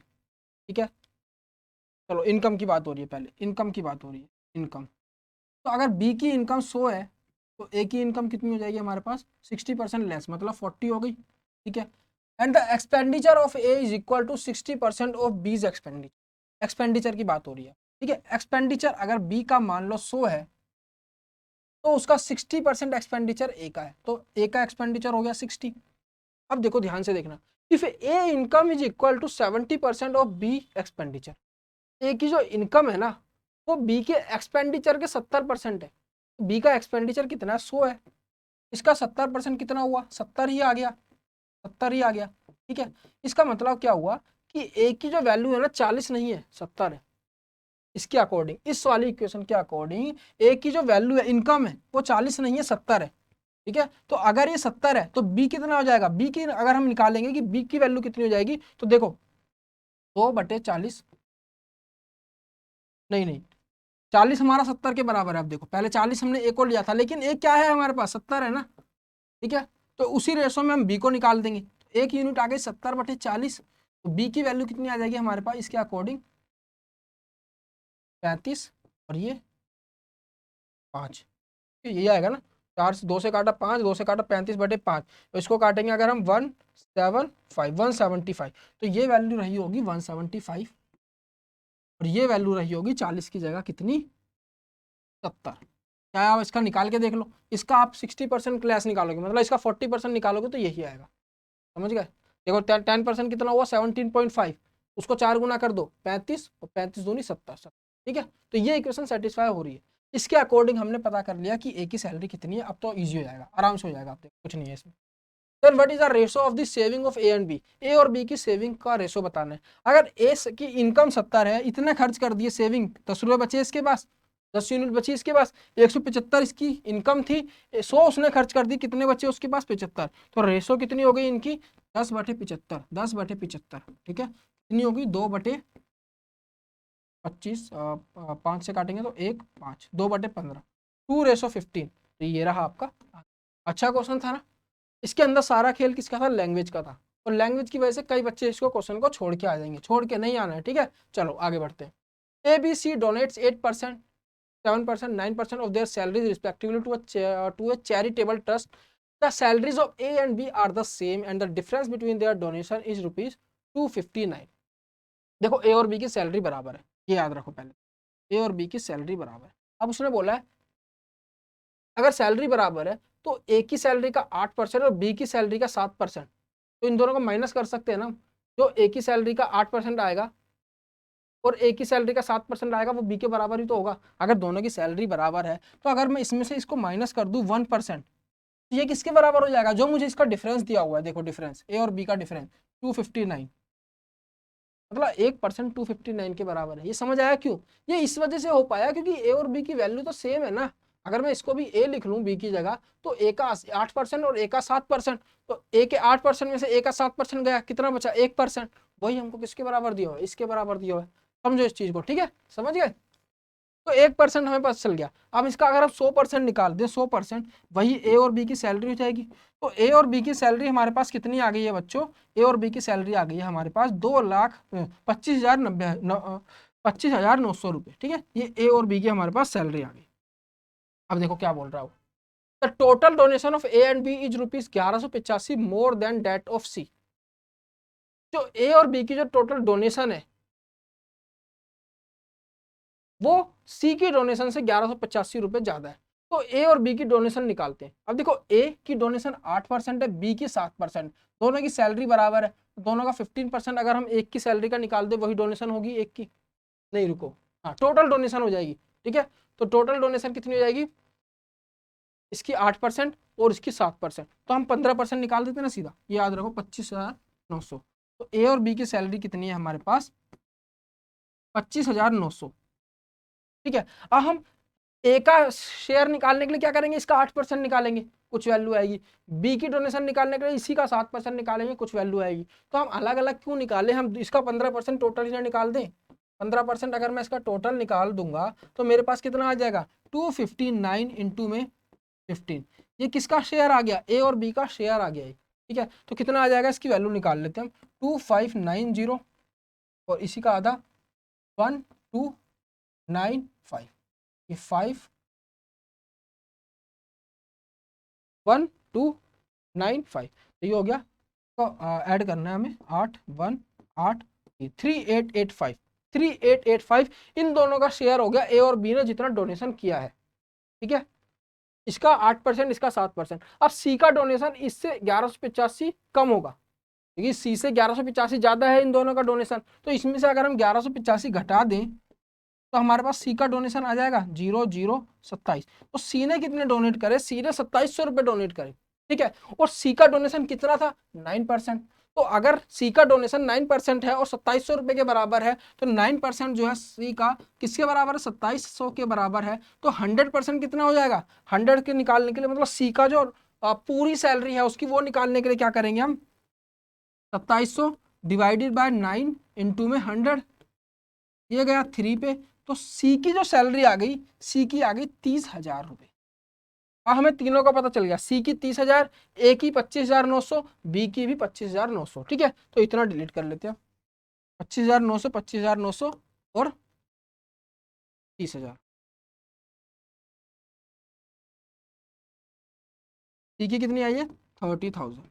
अब देखते हैं क्या बोल रहा हूँ। Total donation of A and C is what percent of total salaries of A B and C. अब ए और सी की टोटल डोनेशन कितनी आई थी, ए की डोनेशन कितनी थी भाई, ए की सैलरी थी 25,900, और देखो सी का डोनेशन कितना है, सी का डोनेशन लिख लो पहले तो 2700 है। अब ए का डोनेशन निकालना है हमें, ए और सी का डोनेशन देखना है हमें। ए की सैलरी है 25,900 और ए का डोनेशन है 8%, तो इसका 8% निकाल दो, कितना आएगा, 9 72 का 2 कैरी 7, 8 5 40, 7 4 8 दूनी 16 20, 2072 और 2700 और 2700 सी का 2774। तो ये टोटल डोनेशन आ गया ए और सी का, ए और सी का। ये कितने परसेंट है, तीनों की सैलरी का। तीनों की सैलरी के लिए इनको ऐड कर लो, ए और बी की है 25,900 25,900, 25 25 50 और 30 80, 900 900 1800, तो 81,800, 81,800 टोटल सैलरी हो गई।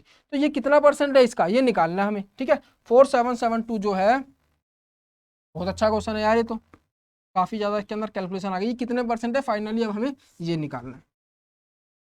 तो इंटू 100 कर दो आप, 0 से 0 कैंसिल, 8 पंजे 40, 6 पे 48, ज्यादा हो जाएगा, 5 के आसपास आंसर होगा कुछ, 5 के आंसर ये हो गया, ये इसका आंसर है, ठीक है। समझ आया, पूरी कैलकुलेशन नहीं करनी है, इसको देखो ना सीधा, यहाँ पे क्या है 8180। तो अगर आप इसको 5 टाइम करोगे, 8 पंजे 40, 40 से थोड़ा ऊपर जाएगा ना, जितना वही जाए हमें नहीं पता। 6 पे अगर हम चले गए तो पहले इससे ज्यादा हो गया, 48 उससे ऊपर हो गया, तो मतलब 5 और 6 के बीच में जाएगा आंसर, ठीक है। तो 5 और 6 के बीच में एक ही आंसर, 5.8। समझ आया, चलो। In a school 4% of the students did not appear for the annual exam. 4% appear नहीं हुए, कितने परसेंट अपीयर हुए, मतलब 100 स्टूडेंट्स थे, 4 नहीं आए, 96 आए, ठीक है। 10% of the students who appeared for the exam could not pass the exam. 10% ने पास नहीं किया है एग्जाम, ठीक है। मतलब इसके और कितनों ने पास किया है, out of the remaining 50% got distinction mark. And उसके बाद बच कितने का, देखो 96%, इसके 90% स्टूडेंट्स इन्होंने एग्जाम पास किया है, 90%। देखो 10% स्टूडेंट्स ने एग्जाम में आए तो सही लेकिन पास नहीं हुए, इसका मतलब 90% इसका पास हो गए स्टूडेंट्स। उसके अंदर से 50% की डिस्टिंक्शन आई है, 50% की नहीं आई, तो मतलब डिस्टिंक्शन कितनों की आई है, इतनों की, और इतनों की ही डिस्टिंक्शन नहीं आई, ठीक है। 432 student pass the exam but could not get the distinction. 432 students ऐसे हैं जिन्होंने एग्जाम पास तो कर लिया लेकिन उनकी डिस्टिंक्शन नहीं है। तो ये भी तो सेम है, इन्होंने पास तो करा है लेकिन इनकी डिस्टिंक्शन है भी और नहीं भी, दोनों बराबर है, क्योंकि 50% दिया। तो इसी की वैल्यू किसके बराबर हो जाएगी हमारे पास, 432 के। सोल्व मारो इसको, बस खत्म करो, इस चीज को सोल्व करो। क्या पूछा है, total number of student, solve कर दो इसको। अगर हमने मान लो स्टार्टिंग में x मान रखा है, आ जाएगा, ठीक है। 100 मान रखा था हमने, चलो 100 को लेके एक की वैल्यू आ जाएगी, 100 से मल्टीप्लाई कर देना। चलो देखते हैं इसको, तो ये गया किस पे, 48 पे, 9 से कटेगा, 9 36 7 कट जाएगा, ठीक है। एक जीरो से एक जीरो कैंसिल करो, 9 से इसको काटो, 4 पे बचा 7, 8 पे 48, 48 से 48 ही कैंसिल हो गया भाई। एक की वैल्यू आ गई 10, एक की वैल्यू आ गई 10। हमारे पास कितने बच्चे थे टोटल, 100 बच्चे थे, मतलब 100 हमने माने थे, और 100 यूनिट हमने मानी थी। 1 यूनिट 10 के बराबर है, 100 यूनिट किसके बराबर हो जाएगी, 1000 के। तो आपका आंसर कितना आ जाएगा, 1000 है, ऑप्शन में बिल्कुल है, ठीक है। चलो समझ आ रहा है ना, अच्छे क्वेश्चन है, बहुत अच्छे क्वेश्चन है सारे, हर तरह के मैंने वो क्वेश्चन लिया जो एग्जाम में पूछा जा सकता है। अगर नहीं हो रहे हैं तो फिर बेटा बहुत टाइम था, आपने पढ़ाई नहीं करी, तो एग्जाम बिल्कुल पास है तो बिल्कुल काफ़ी अच्छी लेवल पे तो नहीं पहुंच पाओगे, पर कोशिश करो जितना समझ आ रहा है, ठीक है, जितना समझ आ रहा है उतना करो, काफ़ी होगा। चलो देखते हैं। The monthly salary of a person was ₹50,000, he used to spend 3 heads. एक आदमी है, उसकी 50,000 सैलरी है, वो 3 चीज़ों पे खर्च करता है, ठीक है, फैमिली एक्सपेंसिस ई, टैक्सीज और फिलेंथ्रोपी मतलब सेवा के कार्यों में, and the rest were his saving, बाकी उसकी सेविंग हुई। अब ई जो है 50% है उसकी इनकम का, चलो 100 मान के चलते हैं, तो इनकम थी 50, उसने ई के ऊपर खर्च कर दी, ई के ऊपर। Tea was 20% of E, T जो है वो ई का 20% है, ई 50 है, 50 का 10% कितना हुआ 5, 20% कितना हुआ 10, तो के अंदर से 10 जो है वो टी के ऊपर खर्च होगी, ठीक है, टी के ऊपर है ना, 20% 10 ही आएगा ना। पी वॉज 15% ऑफ टी, इसका 15% क्या है टी, तो इसका 15% क्या होगा, 10% हुआ इसका 1, 5% हुआ इसका 0.5, तो ये हो गया 1.5, ये किसकी हो गई, तो बाकी इसकी सेविंग कितनी बच गई, 50 10 60, और देखो 50 10 60 और 1.5 कितना हो गया 61.5, तो 61.5 जाएंगे जाएंगे इसके अंदर से, तो आपके पास बच जाएगा कितना 38.61, 61.5, 100 में से आप 61.5 घटा दो, 61.5 घटा दो 5, और ये हो गया 9 में से 8 गया, और 9 में से 4, 48. गलत हो रहा है यार, 60 1.5 61.5 61.5 38.5 बचेगा, 38.5 बचेगा, ठीक है, 38.5 उसकी सेविंग हो गई, 38.5 उसकी हो गई क्या, सेविंग हो गई। चलो अब वो बोल रहा है E was 50% of the income, E was ये तो हो गया, when he salary got raised by, उसकी सैलरी को बढ़ा दिया 140 कर दिया। अब वो बोल रहा है उसने मेंटेन करके रखा एवरेज लेवल ऑफ ई, मतलब ई का एवरेज मेंटेन करके रखा, इसका मतलब क्या हुआ, पहले जितने परसेंट ई था उतने ही परसेंट अब है, पहले कितने परसेंट था 50% था 100 का, अब भी 50% ही रहेगा, मतलब कि अब ई हो गया 70 हमारे पास, इस चीज को समझो।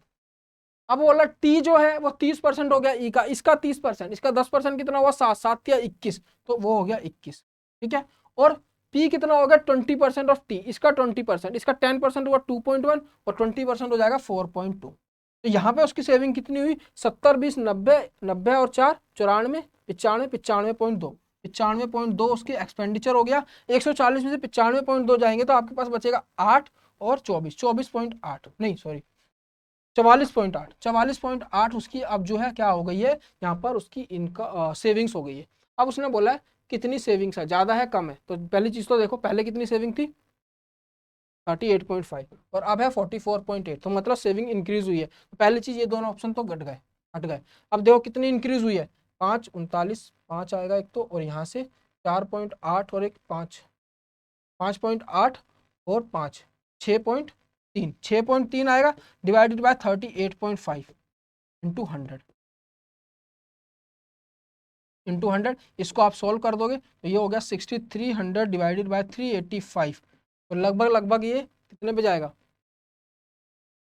तो 382 पे, 2 पे जाएगा, देखो 300 300 600, और लगभग लगभग 200 से भी कम है, देखो 2 से भी कम आ रहा है, 385 385 700 से भी कूद जाएगा ऊपर, और हमें देखना है सिर्फ 630 तक, तो इसका मतलब कि 2 से भी कम आएगा, इस तरह से थोड़ा देखोगे तो आपका आंसर क्या हो जाएगा यहाँ पे, ये तो आ ही नहीं सकता फिर 8.2 है ना, नहीं आएगा ना, 16.4 इसका आंसर यहाँ पे आ जाएगा।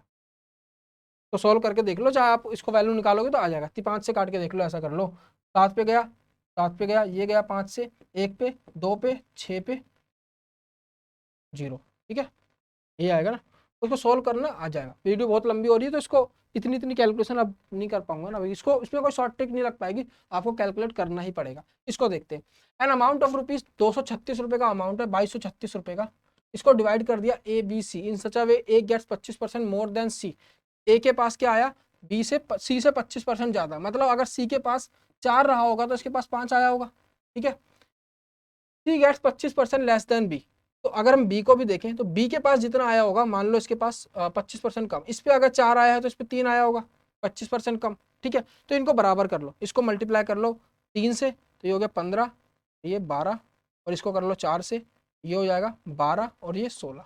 तो आपके पास ए सी और बी की रेशो कितनी आ गई 15, 12 और 16, 15, 12 और 16। अब देखो क्या बोल रहा है, ए का शेयर निकालना है हमको, ए का।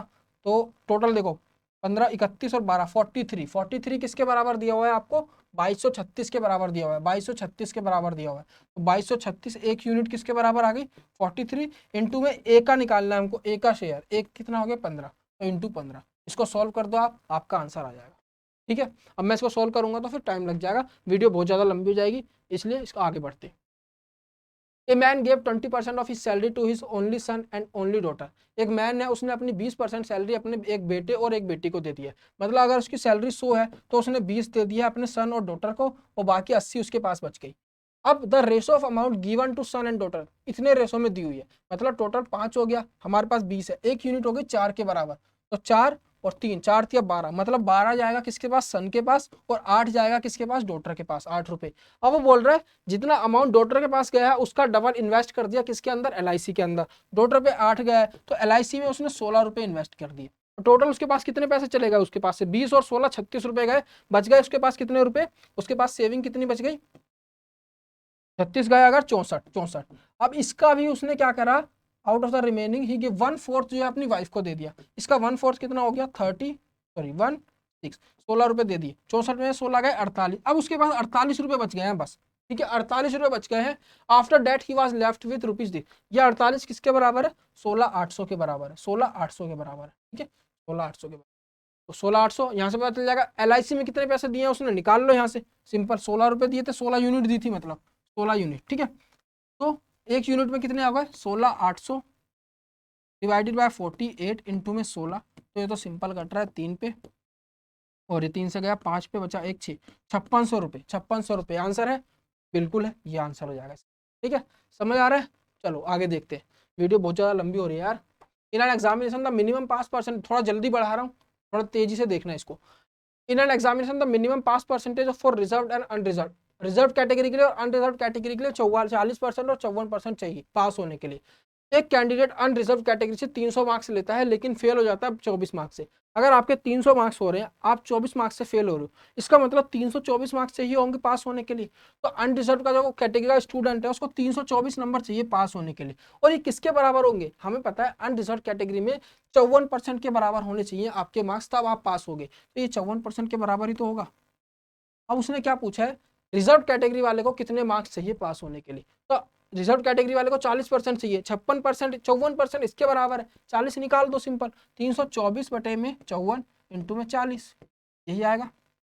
इसको सॉल्व कर दो आप, ये गया 2 से 27 पे, ये गया 20 पे, ये गया 3 से 9 पर, ये गया 108 पर, 9 से इसको काट दोगे 1 2, 12 इंटू 2 24, 240, 240 बच्चे जो है आपके रिजर्व कैटेगरी के, जो 240 मार्क्स चाहिए रिजर्व कैटेगरी वाले को पास होने के लिए। चलो, तो वैल्यू ऑफ मशीन, मशीन की वैल्यू दी हुई है हमको, decrease by 10% during first year में 10% से डिक्रीज हो गई, सेकंड ईयर में 20% से डिक्रीज हो गई। सिंपल है यार, 6250, 10% से डिक्रीज हुई, कितनी बची उसकी वैल्यू 90%। फिर 20% से डिक्रीज हुई, कितनी बची उसकी वैल्यू 80%। अब 30% से उसकी वैल्यू थर्ड ईयर में भी डिक्रीज हो गई, हाँ तीनों बार डिक्रीज हो रही है, तो ये हो गई 70%, 70% वैल्यू उसकी। ये वैल्यू आपको क्या दिया हुआ उसने, 3 साल बाद उसकी वैल्यू कितनी हो जाएगी, अभी उसकी वैल्यू इतनी है। इसको सॉल्व कर दो यार, सिंपल तो है, इसको सॉल्व कर दो। 4 पे 5 पे बटे 10 को काटो, अब किससे कटेगा, 1 0 से, 1 0 ये कैंसिल कर दो। ठीक है, और 4 7 तो ये बचा। ठीक है, इसको काटोगे 5 से कट जाएगा ये, 1 पे 2 पे 5 पे 125 पे, इसको काटो आप 2 पे, और ये गया 5 से ही 2 पे 5 पे 25 पे, 2 से इसको काट दो 4 2 पे। ठीक है, अब क्या बच गया आपके पास 25 9 2 7, 7 दूनी 14, 14 और 25 9 225 इंटू में 14, 5 चौक 20, 0 0 हमें आ रहा है। ठीक है, इसको देख लो, 5 चौक 0 कैरी 2 0 कैरी 1 9 5 2 2, आपके पास आ गया 0 5 1 1 3 3150 है, बिल्कुल ये आपका आंसर आ गया। इजी है, इसके अंदर तो कुछ था ही नहीं, कैलकुलेशन करनी थी बस, ठीक है। चलो, a man had a certain amount with him, he spent 20% of that to buy an article, 5% of the remaining on transport, then he gifted ₹120 if he left with rupees. अरे यार कुछ भी नहीं है, एक मैन के पास कुछ पैसे हैं, उसने 20% जो है खर्च कर दी आर्टिकल खरीदने में, उसका 5% उसने खर्च कर दिया ट्रांसपोर्ट के ऊपर। उसके बाद उसके पास कितने पैसे बचे, उसने गिफ्ट भी कर दिए ₹120। देखो कितने बचे, पहले उसके पास मान लो एक्स थे, 20% खर्च हो गए, 80% बच गए, उसमें से ही 5% खर्च हो गए, 95% बच गए। अब इसके अंदर से ₹120 अगर वो दे देगा तो उसके पास कितने बचेंगे, 1400 बचेंगे। एक मिनट रुको यार, इतने बच गए, इतने बच गए, 120 देगा, ठीक है, तो उसके पास इतने बचेंगे, उसमें से 120 देगा तो उसके पास बचेंगे 1400 रुपये, 1400 रुपये, ठीक है। तो इसको उधर ले जाके प्लस कर दो यार, 1520 रुपये हो जाएंगे।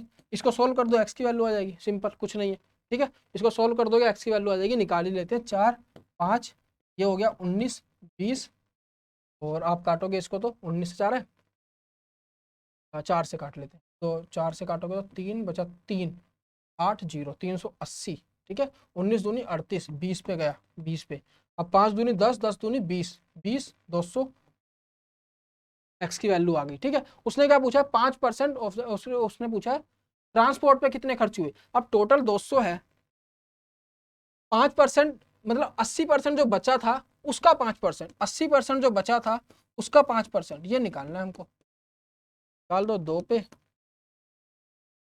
1 पे 2 पे 8, 80, 80 आएगा, ठीक है। 8 बच गया और एक जीरो, एक जीरो और बचेगी, वो कुछ गलती हुई है देख लेना, तो 80 आपका यहाँ पर आंसर आ जाएगा। आसान है, यहाँ पे शायद एक जीरो और आएगी एक्स्ट्रा, 20, तो इस तरह से ही आएगा। 200 है अगर, तो उसका 80% कितना होगा, इसका 80% कितना होगा, 10% हुआ 20, 160 होगा, ठीक है। 160 का 5% कितना हुआ, 160 का 5% कितना हुआ, 2 पे 8 पे, कुछ एक जीरो की गड़बड़ हो रही है भाई, कहीं पर ना एक जीरो की गड़बड़ हो रही है, ये 2000 आएगा, ये चीज़ गलत हुई है, 2000 आएगा, तो इसको देख लेना, कुछ नहीं है, आसान क्वेश्चन है, ये चीज़ 2000 आएगी इसके अंदर। अमाउंट ऑफ ₹6100 है, उसको डिवाइड करना है 8 मैन में, 10 वुमेन में, 12 चिल्ड्रंस में, in such a way that each man gets 25% more than the women, each women gets 25% more than the child, and then how much did each women get, हर women को कितने, ठीक है। तो देखो इजी है, कुछ नहीं करना, सिंपल, एक मैन 25% ज़्यादा है, तो मतलब अगर वुमेन हमारे पास 4 है तो ये 5 होंगे, और each women get 25% more than the child, तो ऐसा करो, चाइल्ड को मानो, यहाँ पे वुमेन को मानो, यहाँ पे मैन को मानो, 25% ज़्यादा है, अगर ये 4 रहा होगा तो 5 रहा होगा, ठीक है। और मैन जो है इसके 25% ज़्यादा है, मतलब कि 5 इंटू 5/4, 5/4, इस तरह से मान लो इसको यार। उसमें जा रही है वैल्यू, इसको ना वैल्यू 100 मान के ही करते हैं, उससे ज़्यादा ईजी रहेगा। ए बी फ्रैक्शन में वैल्यू नहीं जाएगी, अगर ये 100 है तो ये 125 है, ठीक है। इसका 25%, तो इसको भी 25% ज़्यादा, मतलब 5/4, अब भी नहीं कटेगा। ऐसा करो, 4, इसको 400 मानो, इसका देखो 5/4 अगर मैं निकालता हूँ, 125 का 250 नहीं जा रहा, 500, कुछ ऐसी वैल्यू मानो जो ना कट जाए। अब ये कट नहीं रही है, तो मैं उस तरह की वैल्यू मानना चाह रहा हूँ। अगर मैंने इसको 100 माना तो ये 125 हो गया, ठीक है। अब इसका 125%, 125 मतलब 5/4, 4 से ये वैल्यू कौन से पे कटेगी, 250,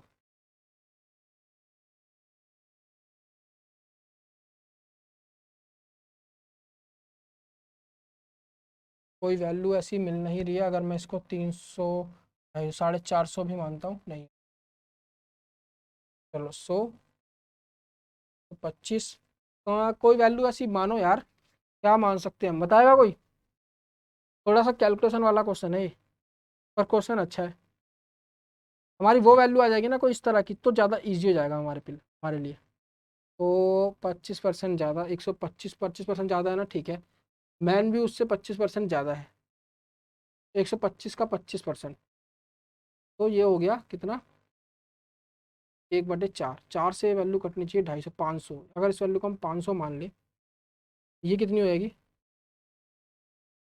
4 गुना 400, इसको मानो 400, इसको मानो 500, सीधी सी आंसर आ जाएगा। आप देखो ठीक है, इसको 400 माना, इसको 500 माना, तो एक ही वैल्यू कितनी आ जाएगी हमारे पास 250, 125, 125 इंटू 5 625, ये आ जाएंगी वैल्यू हमारे पास। ठीक है, ये मैंने इसलिए माना था कि फ्रैक्शंस में ना जाए, फ्रैक्शन में जाने से थोड़ी सी गड़बड़ हो जाती है। चलो इसको देखते हैं अब 8 मैन है, 8 मैन है, 8 से इसको मल्टीप्लाई करो, 10 वुमेन से इसको मल्टीप्लाई करो, और बच्चे कितने हैं 12, 12 चिल्ड्रन से इसको मल्टीप्लाई करो। तो उन सबको प्लस करके आपको 6100 के बराबर रखना है, उसको डिवाइड कर देना किससे 500 से, आपका आंसर आ जाएगा। थोड़ा बड़ा जाएगा लेकिन इसको सॉल्व करना, आंसर आ जाएगा। ना हो तो मेरे को कमेंट सेक्शन में बताना, मैं इसको सॉल्व करा दूंगा। ठीक है, एक और देखते हैं लास्ट क्वेश्चन, ये तो इजी हो रहा हो, इजी लग रहा है। ठीक है, there are 3 papers in an examination and the candidate has got 35% of the total to pass. 3 paper है, उन तीनों पेपर का 35% मार्क्स होंगे तो आप पास हो जाओगे। ठीक है, पहले पेपर में 150 में से 62 नंबर आए हैं, 62 नंबर आए हैं 150 में से। दूसरे पेपर है 35 नंबर आए 150 में से। In order to pass how many marks, तीसरा सब्जेक्ट 180 नंबर का है, लेकिन हमें पता नहीं है इसके अंदर कितने मार्क्स हैं, पर हमें पता है टोटल हमें कितना 35% हमको चाहिए पास होने के लिए। तो हम टोटल का 35% निकाल लेते हैं। पहले टोटल कितना हुआ 150, 150, 150, 450 और 3 480, 480 का 35% अगर आप निकालते हो तो कितना आ जाएगा, ऐसे मत निकालो। ठीक है, 480 का 35%, 10% कितना हुआ इसका 48, उसका 30% कितना हुआ 48, 48, 48, 144, 144 और 5% उसका 24, तो ये हो गया 168, 168। ठीक है, तो 168 नंबर आपको टोटल चाहिए थे अगर आपको 35% चाहिए, लेकिन आपके पास कितने नंबर है 62 प्लस ये 7 और 9, 97 मार्क्स है। तो आपको तीसरे सब्जेक्ट में कितने मार्क्स चाहिए, 168 में से 97 माइनस कर दो, तो ये हो गया 68 और 3 71, आपका आंसर होना चाहिए 71 है, ऑप्शन में बिल्कुल है। ठीक है, तो ये थे आज के 25 क्वेश्चन। आई होप आपको अच्छे से समझ आए होंगे, काफ़ी अच्छा सेशन रहा, काफ़ी अच्छे अच्छे क्वेश्चन थे। मैंने पूरी कोशिश करी आपको कि उनको बिल्कुल सिंपलेस्ट बेसिक बना के, मतलब बहुत अच्छे तरीके से सिंपलेस्ट वे में आपको समझाया जा सके, और आप इस तरह के क्वेश्चन एग्जाम में अगर आए तो आप उनको बना पाओ। ठीक है, तो इनको अच्छे से देखो, एक एक क्वेश्चन को कैसे कौन सा हो रहा है, क्या अप्रोच लगाइए, इस तरह की चीज़ें देखो और ये डेवलप करो, इस तरह की हैबिट डेवलप करो, कैसे क्वेश्चन को जल्दी से जल्दी कम से कम टाइम के अंदर किया जा सकता है। ठीक है, तो ये परसेंटेज का टॉपिक था, परसेंटेज से रिलेटेड सारे क्वेश्चन मैंने डिस्कस कर लिए। अब अगला टॉपिक आप कौन सा चाहते हो मेरे को नीचे कमेंट करके बता देना, मैं अगली को वीडियो उसके ऊपर लेके आऊँगा। अदरवाइज मैं अपने हिसाब से जो टॉपिक मेरे को लगता है जो इंपॉर्टेंट है, टाइम ऑफ वर्क हो गया, प्रॉफिट एंड लॉस हो गया, एलिगेशन हो गया, जो भी मेरे को इंपॉर्टेंट लगेगा वो ले आऊँगा। और अगर कोई बच्चे ज़्यादा बच्चे बोलते हैं किसी सब्जेक्ट के लिए, किसी टॉपिक के लिए, तो मैं उसकी वीडियो बना दूँ। ठीक है, कमेंट करके मेरे को बताना। बाकी रोज सुबह करंट अफेयर की क्लास होती है, उसके साथ ना जुड़े। और एक चीज़ और, एनटीपीसी के पेपर में कैलेंडर के क्वेश्चन आए थे हर शिफ्ट के अंदर, हर पेपर की हर शिफ्ट के अंदर मैंने देखा 2 से 3 कैलेंडर के क्वेश्चन आए थे। तो मैंने कैलेंडर की वीडियो जो है बनाई है, 30 मिनट की वीडियो है, उसके अंदर सारा कॉन्सेप्ट ऐसे डिस्कस किया है कि कैलेंडर का कैसा भी क्वेश्चन हो वो आपसे छूटेगा नहीं। ठीक है, तो उस वीडियो को देख लेना एक बार, नीचे प्लेलिस्ट में मिल जाएगा आपको, रीजनिंग करके एक प्लेलिस्ट होगी, रीजनिंग कॉन्सेप्ट, उसके अंदर एक ही वीडियो है अभी रीजनिंग की। बाकी मैं डिस्क्रिप्शन में भी इसका लिंक दे दूंगा, वो वीडियो देखो। उसके बाद कैलेंडर का क्वेश्चन है चुटकियों में बनाओगे, कोई कोड याद नहीं रखना पड़ेगा। ज़्यादातर यूट्यूबर्स आपने देखा होगा, टीचर्स, मतलब उसको मैं बुरा तो नहीं कहूँगा, कोड्स याद करा देते हैं, वो भी एक अच्छी चीज़ है, कोड से भी आप कर लोगे बहुत जल्दी बन जाएगा। इस जो मैंने बताया उस मेथड से जल्दी बन जाएगा, लेकिन इस मेथड से आप भूलोगे नहीं, कोड्स भूल जाओगे। ठीक है, तो चलो मिलते हैं आपसे कल सुबह करंट अफेयर की क्लास में। धन्यवाद दोस्तों, जय हिंद।